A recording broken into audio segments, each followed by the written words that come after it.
Hi everyone, and welcome to another Flight Deck Sim tutorial. In today's video we're going to look at the latest xplane 12 update, which introduces a new weather radar with advanced features which developers can now use in their respective aircraft.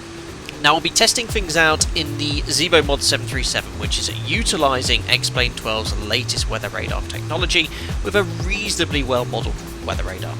We're currently in Bristol in the United Kingdom with live weather on. There is currently some thunderstorm activity in the vicinity, and we're basically just going to take off, fly around this weather before making a return, whilst talking about the weather radar controls and how to recognise and avoid CB and thunderstorm activity. As ever, the guidance in this video is purely for entertainment and to be used in desktop simulation only. So here we are lined up in Bristol runway 27. There's no weather directly on our departure path, however if I bring up the iOS in xplane you can see directly to the northeast there's significant thunderstorm activity. So what we're going to do is depart and head northeast towards the weather, and then we'll talk about the weather radar controls and see how it all works. So we're ready for takeoff, releasing the parking brake, starting the timer. We'll advance the thrust levers to 40%. The weather radar is currently on, and you can see on departure there is no weather affecting us.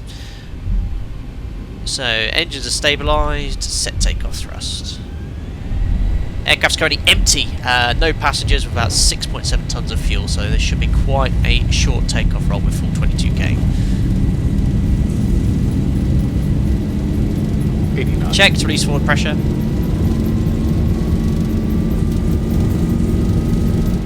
V1. Up we go. Straight off the runway as we're empty, and we're airborne. Positive green. Gears coming up, and trim onto the flight directors.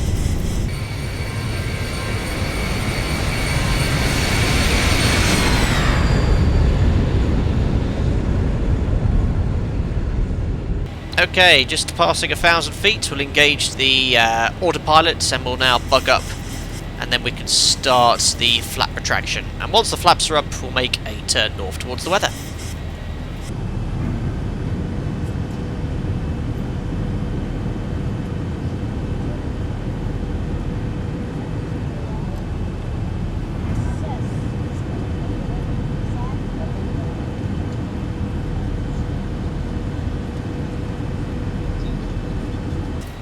Okay, flaps up, no lights. We'll select vertical speed and we'll reduce the vertical speed to 1,000 feet per minute as we clear or approach our cleared altitude of 6,000 feet.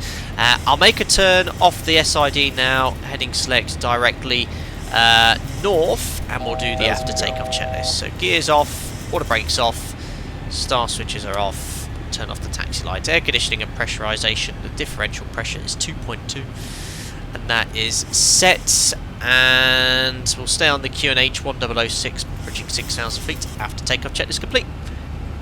So we'll continue that turn from north to a heading of around 030 degrees, and then we should hopefully see the weather appear on the weather radar.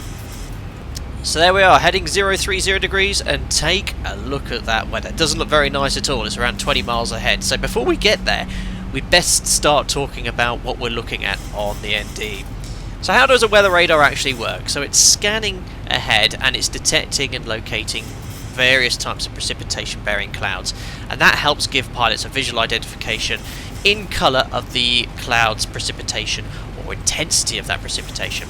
Now it ranges from green to red. You have green, which is the lowest intensity, and red, which is the highest intensity of precipitation. And then you can also have areas of magenta, which is horizontal flow precipitation, where you could expect quite severe turbulence. So what are we looking for when identifying thunderstorm and CB activity? Well, it's the general appearance on the ND. Now, thunderstorms and CBs are displayed by very well defined edges where the radar colours are packed very closely together. So if the weather return shows green, yellow and red in very close proximity, you want to stay well clear.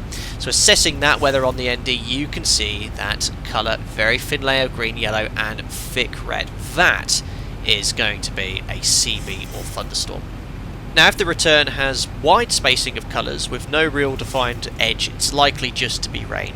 Now it's very important to also assess the weather forecast in the general area. If the forecast is 4 thunderstorms on the SIGMET METAR and TAF, it's very likely to be a thunderstorm. However, it's January in the UK with no forecast thunderstorms, and you see sort of ambers and reds with big spacing. It's probably just going to be heavy stratus rain. So another thing to point out as well, the weather radar is great in identifying weather at night time in IMC, but don't forget Mark 1 eyeball. You can use the weather radar to determine the weather, but if you look outside you can see the formation of the thunderstorm and CB, also with lightning directly underneath. So I'm just going to make a deviation around that weather. We never want to penetrate a thunderstorm or CB, and whilst we're doing that we can start talking about the weather radar controls. So this is a safe heading. When we avoid weather, we always try to avoid an upwind, so we're not blown into the CB, or certainly experiencing any turbulence associated with that CB or thunderstorm activity downwind. So where possible, always deviate upwind. Looking at the controls then, at the moment the weather's in the weather radar's in the auto position, so you can see here we've got the defined lines of the thunderstorm and CB activity. What we could do is change the sensitivity. So at the moment it's in the calibrated position, and what we can do is adjust the sensitivity, or what we call gain. If you turn it down, you'll see it says VAR on the ND, and you can see if we turn the sensitivity right down, the thunderstorm disappears. So you can't use that as an excuse, turning it down and saying, oh, there's no thunderstorm, and penetrate it. So generally we leave it in the default position, the calibrated position, and the sensitivity is automatically adjusted by the weather radar system. If we turn up the sensitivity to maximum, you can see we have that now magenta return. You definitely don't want to penetrate it. So as I said, generally speaking, we leave it in the calibrated position. In the cruise, you can turn up the sensitivity to help identify the tops of thunderstorms and CBs to make sure you stay well clear.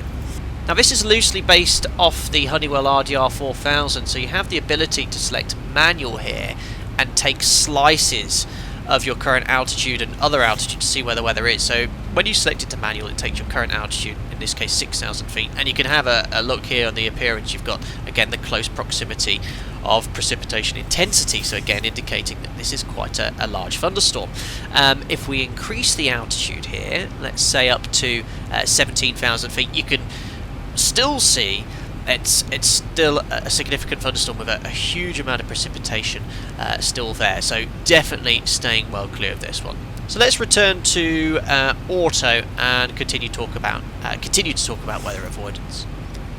So as we skirt around this thunderstorm, we'll just adjust our heading to get a little closer. We just want to make sure that we are always staying well clear, and at this altitude, sort of 10 miles, you don't want to be any closer than this. If you're flying an approach, we have an operator SOP where there must be no thunderstorm activity within 3 miles of the final approach course and the runway. So you'd definitely stay well clear, delay the approach until the weather had cleared. So just for a little bit of fun, what we're going to do is fly directly through the thunderstorm. I'd certainly be losing my job if I was to do this in real life, and that would be if I was lucky. Severe thunderstorm with hail and thunderstorms can actually cause significant damage to an aircraft. So let's actually see what happens if we penetrate a thunderstorm in X-Plane 12.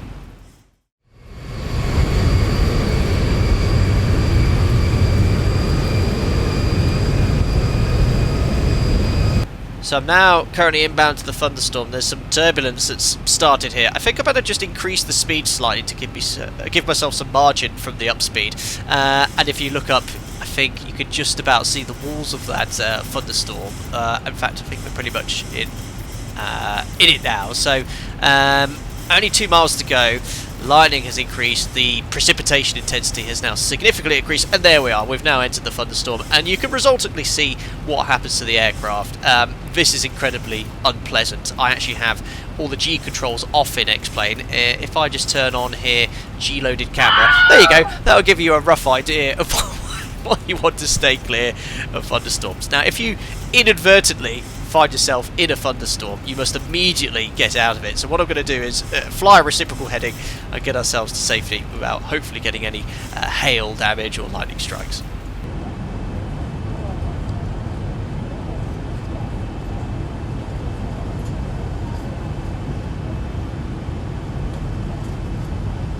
So we're almost out of the storm here, and the turbulence has decreased to sort of light, occasionally moderate.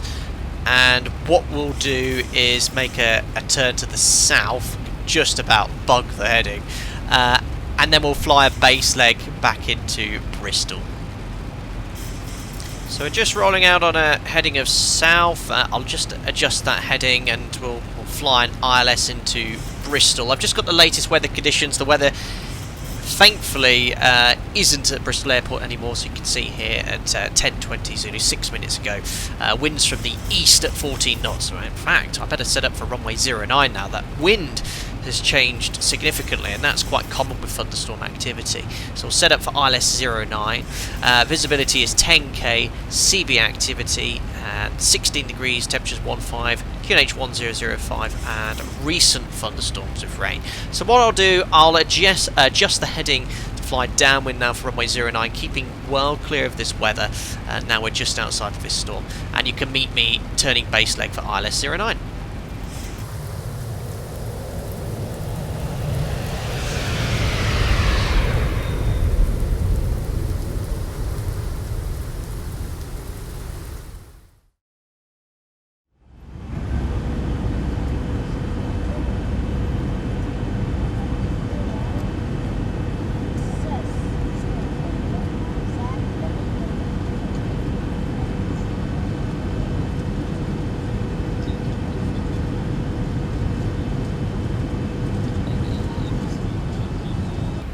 So we're just rolling out on base leg at 2,500 feet. I've selected flap 5 and we're reducing to the flap 5 speed. So as I mentioned earlier, prior to flying any approach with thunderstorm activity forecast, we can only commence an approach if there's no thunderstorms within 3 miles of the final approach course and the aerodrome. Also have a careful assessment of the missed approach as well, making sure there's no weather there. In Bristol it's climb runway heading 3,000 feet, but as you can see on the weather radar, it's completely clear. You can also see visually there's no thunderstorms. We still have that huge thunderstorm off to the north of Bristol, which won't be any factor on this approach. Okay, so we'll now give ourselves an intercept heading onto the ILS. Let's go onto a heading of around 135 degrees. We have correct sensing. The localizer and glide slope deviation on the MPS scales are here, little white hollow diamond, so we can arm the approach. And we've got quite a, well, not quite a strong headwind, but a reasonable headwind here on the base leg. So because we're so light, flying only 150 knots for flat 5 today, our ground speed's only 137, so it might take a while to reach the localizer.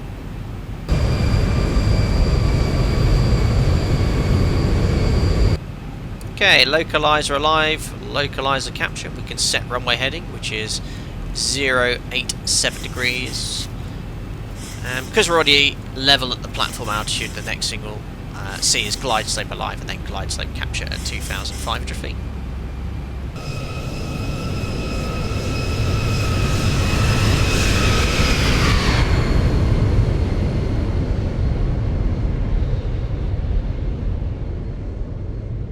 Okay, glide slope is alive and approaching glide slope capture.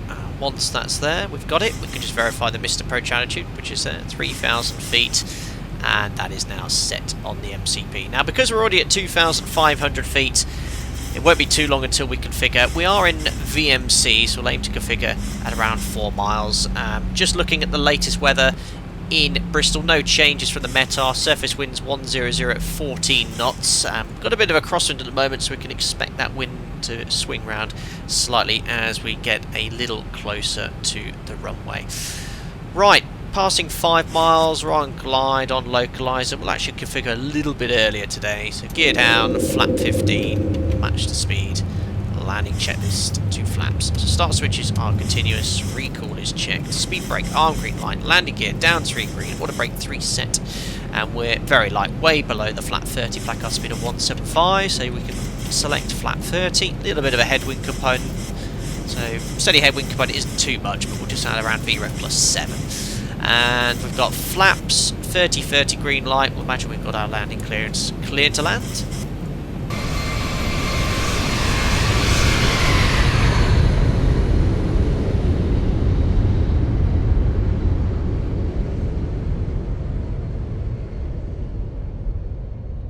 So we'll just have a quick assessment of that weather. You can see the thunderstorm is still off to the north, no factor for the approach and go around. Feet stabilized, Missed approach altitude is set, so we can disconnect the autopilot and auto throttle. Aircraft's nicely in trim. So that wind is still a little bit of a crosswind. It's almost where we want it to be. I have to say the live weather interpolation X-Plane 12 is very, very nice. And we're very light today. As I mentioned, we're sort of as we would be on a ferry flight. The aircraft's empty with no passengers, so the pitch and power is a little unusual for the NG. We're around 53% to maintain our final approach speed, and still around 1 degree to stay on the glide slope. You can usually get away with checking it or initiating the flare a little lower when you're light, because the aircraft wants to keep flying. Approaching minimums. 300. Minimum. Continue. Keep descending on 2 reds, 2 whites. A little bit of a slope here. I've not flown in Bristol for a few years. I don't know if it's as bad as that. Hopefully we'll do some sort of smooth landing. Anyway, coming into the flare. 50, 40, 30. Check. 20, Close. 10. Hold the attitude. That's right when we want to touch down. So, speed brakes up. Reverses. Reverses normal. And that's max reverse, 82%. 100 knots. 80 knots. 60 knots to idle reverse, cancel braking. Ladies and gentlemen, welcome back to Bristol.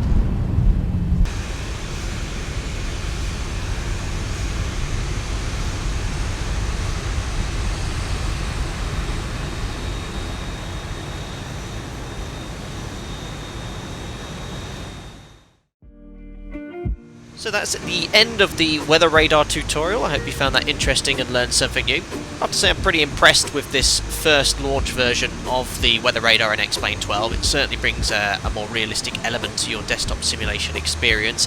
There are some slight differences between the real weather radar and the one in the sim, but hopefully in time we'll get further improvements and better interpolation of thunderstorm and CB activity moving forward.